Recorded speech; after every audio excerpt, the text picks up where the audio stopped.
Hello everyone. This is part in Mahatma Gandhi and the nationalist movement. So the last point which we discussed in the previous chapter was that the political landscape of India had completely changed, that there were three forces working in opposition: the Muslim League, the Indian National Congress, and the British government. We saw that after the civil disobedience movement, the British government came to this realization that it is important for them to delegate some power to Indians as well. It is important for them to give Indians representation in order to continue with their Raj in India. As a consequence of which, the Government of India Act 1935 was enacted. So the Simon Commission report, which was submitted in 1930, formed the basis of this particular act. This act was enacted on 4 August 1935. There were certain new principles which were introduced in this act, and certain principles they were extended or continued which were introduced earlier in the previous Government of India acts. So this act provided for a federal type of government. The main features of this act were that it abolished diarchy in provinces. So we've discussed what diarchy is, right? It introduced provincial autonomy. It made ministers responsible to the legislative and federation at the center. So these are some of the features. So as a whole, this act was condemned by Indians, right? By almost all sections of the Indian society. And this act was rejected by the Congress, because the Congress demanded the establishment of a constituent assembly. Congress ने कहा that we need a constituent assembly which is elected by universal adult franchise, right? That is where every person has the right to vote, every eligible citizen has the right to vote, right? So Congress said that we want a constituent assembly in order to frame our own constitution. Therefore, Congress opposed this particular act. However, in spite of this fact, Congress contested the elections which took place in 1937, and we discussed in the previous video that Congress won 8 out of the 11 seats. But then, in less than 2 years, that is in 1939, Congress ministries resigned, right, because their offer was not accepted. Then meanwhile, another situation was going on, was that in 1940, the Muslim League passed a resolution demanding for a separate area for Muslims. अब ये demand for a separate region, or we can say the demand for Pakistan, ये emerge कैसे हुई? So in 1930, Dr. Iqbal was the one who suggested a union between these provinces, that is the frontier province, Balochistan, Sindh, Kashmir. So he wanted this particular area to be designated as a Muslim state within the federation. Then it was Rahmat Ali who coined the term Pakistan in 1940. So within some time, this particular idea of a separate state for Muslims became a political program under Muhammad Ali Jinnah. So politically, you can say that the Indian society was very active. So the Britishers, they realized that they could no longer ignore the Indian problems. Also, there were repercussions which the United Kingdom was facing at that time. So because of all these things, Britain decided to send Sir Stafford Cripps to India to settle terms with the Indian leaders. However, इनके बीच में जो negotiations थी, they failed. Then after the failure of the Cripps mission, Mahatma Gandhi decided to launch his third major movement, which was known as the Quit India movement. This particular movement was launched on 8th August 1942. Here, Gandhi ji asked the Britishers to quit India and gave a call for do or die to his countrymen. On 9th August 1942, Gandhi ji was arrested. However, the revolutionary struggle continued. So under this movement, violence spread throughout the country. There were several government offices which were destroyed and damaged. The telegraph wires, they were cut. The communication was kind of paralyzed. The movement was, however, particularly active in the underground arena were socialist leaders like Jai Prakash Narayan. So this particular movement was extremely popular. It is also termed as a mass movement, right, because of the amount of participation that it had. Then when Gandhiji was arrested, he undertook a 21-day fast in the jail. as a result of which there were country-wide hartals, demonstrations and strikes. So जो fast का purpose था that was kind of fulfilled because people could see that their leader is in jail and is fighting or resisting against the Britishers. So there was a boost in public morale. The anti-British feelings, they were heightened and people participated in huge numbers. तो although जो quit India movement थी वो बहुत जल्दी ही suppress हो गई थी, but it had a huge impact on the British rule in India. Then when Mahatma Gandhi was in jail, the influence of Muslim League also increased. It particularly increased during this time. And then when Gandhiji returned from jail, he was released from jail, there were meetings which were conducted between Gandhiji and Jinnah. Also during this time in Britain there were certain political changes which were happening because the Labour Party, it came into power, and Labour Party was the one which was supporting India's independence, right? They were in favor of giving India independence. तो जो 1945 1946 वाला जो period है that was a decisive phase in the struggle for freedom, right? इस time पे the viceroy of India Lord Wavell he brought the Congress and the League together and they held series of talks. Then 1946 में elections were conducted and Congress emerged as a victor in majority of the areas. जहाँ पे भी general elections हुए वहाँ पे the Congress emerged victorious, and when where there were seats which were reserved for the Muslims, the Muslim League won. So now let us discuss the cabinet mission plan. तो ये topic basically आपका background है to the framing of constitution as well, right? 15th chapter is about the drafting of the Indian constitution, तो ये उसका background है. The British Prime Minister Lord Attlee, he made a declaration on 15th March 1946 that the British Cabinet Mission would visit India to make recommendations regarding constitutional reforms to be introduced in India. ये plan आया India में on 16th May 1946. Cabinet mission plan के 3 members थे, Lord Lawrence, sir Stafford Cripps and A.V. Alexander. तो अब इस cabinet mission का purpose क्या था? The purpose was the establishment of a constituent assembly. इस कॉन्स्टिट्यूएंट असेंबली के 2 फंक्शंस होने थे. First is framing of the Indian constitution and second would be the establishment of an interim government, right? तो ये dual purpose था इस constituent assembly का. एक तो वो इंडिया की कॉन्स्टिट्यूशन ड्राफ्ट करेंगे एंड सेकेंड ऑफ ऑल वो इंडिया को गवर्न करेंगे for a temporary time period जब तक इंडिया को इंडिपेंडेंस नहीं मिल जाती. अब this cabinet mission plan made certain recommendations, but जो प्रॉब्लम्स इंडिया में चल रही थी उनका एक एप्रोप्रिएट सोल्यूशन नहीं मिल पा रहा था अभी भी, right? The 2 forces that is Muslim League and Congress, they could not really agree upon all the solutions which were being offered by this cabinet mission. So the Congress partially accepted the plan and initially Muslim League also accepted this plan. However, जब बात की गई federal setup की, that is country जो है British India है जो वो यूनाइटेड रहेगा एंड जो प्रोविंसेस हैं उनको certain level of provincial autonomy दी जाएगी, इस बात पे Congress and Muslim League did not agree, right? Because the Muslim League wanted a separate state for the Muslim, that is Pakistan. So because of this, the League kind of withdrew from all of these initiatives, right? So the League on 16th August 1946 launched the Direct Action Day. And ये launch किया गया था to press its demand for a separate state for Muslims. And as we all know, there were communal riots throughout the country because of this. तो initially ये start हुए from Calcutta and then it spread to Bihar, United Provinces and Punjab. धीरे धीरे it spread throughout the country. Then on 2nd September 1946 interim government was established under the leadership of Pandit Jawaharlal Nehru. इसमें भी the Muslim League did not participate, right? Then on 9 December 1946 जब constituent assembly बनी for the purpose of framing of constitution, इसमें भी the League refuse to join. Then ultimately we have the Mountbatten plan.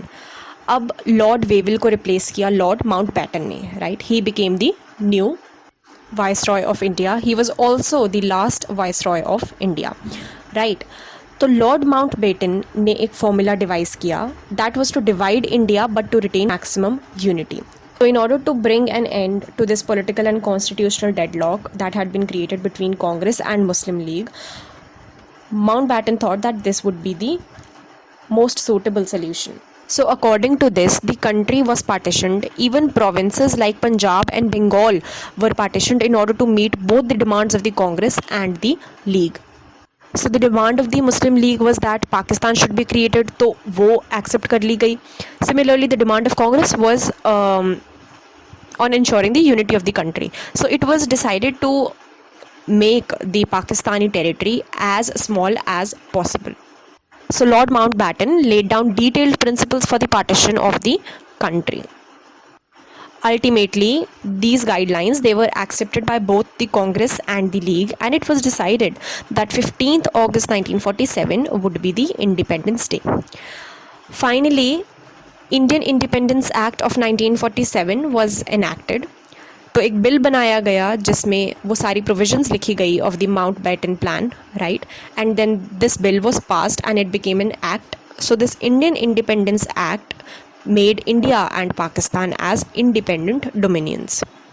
So Lord Mountbatten, he was appointed as the Governor General of Free India, and Muhammad Ali Jinnah was the first Governor General of Pakistan. So Lord Mountbatten continued to be the Governor General for some time period. Then C. Rajagopalachari, he became the first Governor General of India in 1948. So that is all for the topic of Quit India movement. Now let us discuss the next topic which we have, the last heroic days. So when the partition took place, that is on 15th August 1947, it was being celebrated by people throughout the country. However, this was not the case with Mahatma Gandhi. He observed a 24-hour fast on that day, right, because he was against the idea of this two-nation theory and extremely disappointed on the violence, the trauma, and the bloodshed that was brought along with this partition. So the partition for which he had struggled for so long came at an unacceptable price. So from the time of India's partition, British India's partition, right, till his death. So Mahatma Gandhi was assassinated on 30 January 1948, right? So till that time, he traveled from place to place and propagated his idea that even though partition of the country has taken place, even though Pakistan and India are now two separate dominions, we shall remain friends and brothers. We should help and respect each other and be one for the outside world. So, at the initiative of Mahatma Gandhi and Nehru, Congress passed a resolution on the rights of minorities, because at that point it was extremely important to ensure that the rights of the minorities are protected because of all the communal clashes which were taking place. It was the imperative of the government and of Mahatma Gandhi, because he was now the father of nation, to ensure that the rights of minorities are protected. It was declared that India would be a democratic secular state where all citizens enjoy full rights and are equally entitled to protection of the state, irrespective of the religion to which they belong. So both of these are kind of the philosophy of the Indian Constitution. The fundamental rights which are guaranteed in part 3 of the Indian Constitution, they are reflective of this idea only, right? So India would be a democratic country. It would be a secular state. Secularism means that there would be no state religion, and every citizen would be allowed, would be free to profess, propagate, and practice any religion. Then all citizens would enjoy equal rights, full rights, and would be equally entitled to the protection of the state, in the sense that there would be rule of law. Law would be supreme, and law would not discriminate between people on the basis of caste, religion, etc. And lastly, the rights of the minorities would be protected. Now, be it religious minorities or linguistic minorities.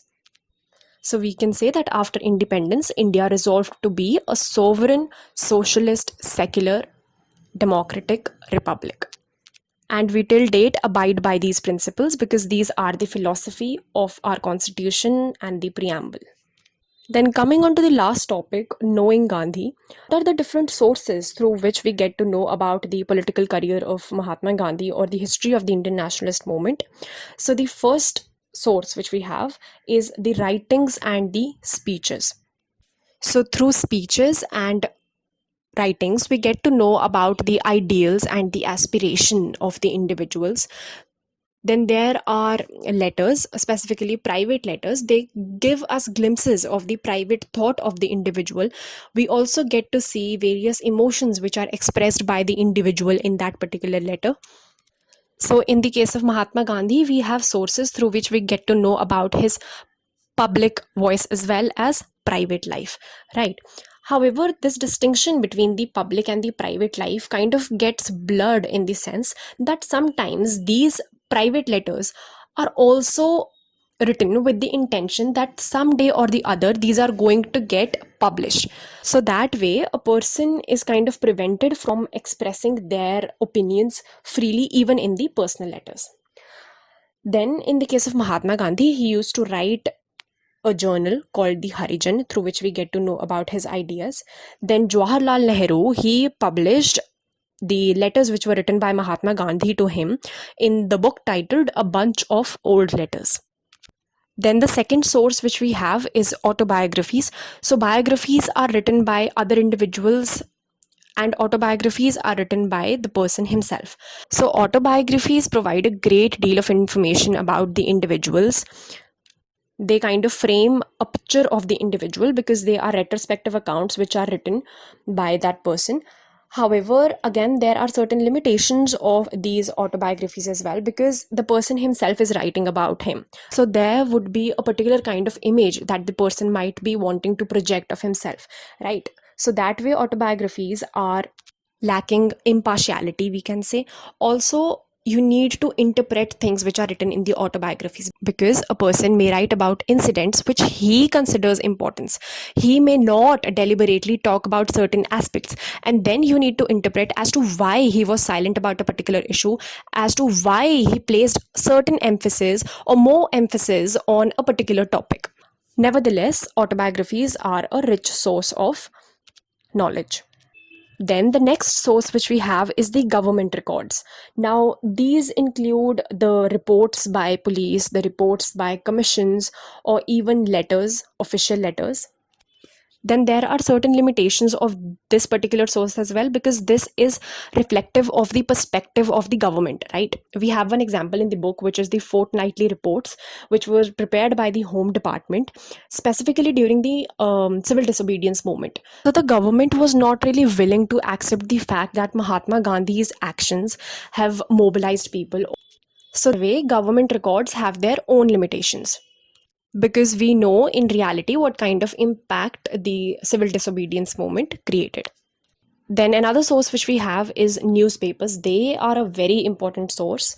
See, newspapers as such had a great role to play in the Indian national movement.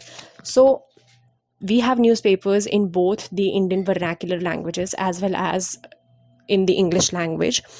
There were newspapers which were published in India as well as in London. So when we talk about newspapers which were published in India, we get to see that they were an important means of communicating, right? They were a means of spreading the message of patriotism. Through newspapers, people could propagate their ideas. People even debated on the policies which were launched by the Britishers, right? We get to know the Indian point of view on the British policies. Then they created awareness among the masses. Newspapers were also a means of tracking Mahatma Gandhi's movement, right? Newspapers used to report his activities, even used to report incidents of his popularity and so on. Then the newspapers which were published in London, from them we get to see the reaction to the nationalist movement. We get to know the British side, the British point of view, and it was also reflective of the ideas, the anxieties and the fear of the Britishers or the British government, we can say. So newspapers are a very important source. However, it again has its own limitations because these were published by people who had their own political opinions, their own worldviews, so they tend to be biased sometimes. Then one important source is pictures and paintings. So we all know that pictures and paintings also provide great deal of information. For example, there's a picture given in the book. Through the picture, you can see that how Mahatma Gandhi was perceived by the people and how he was represented in the popular prints. So that is all for this last topic. These are all the sources which we have, and that's all for this chapter. Thank you so much for watching.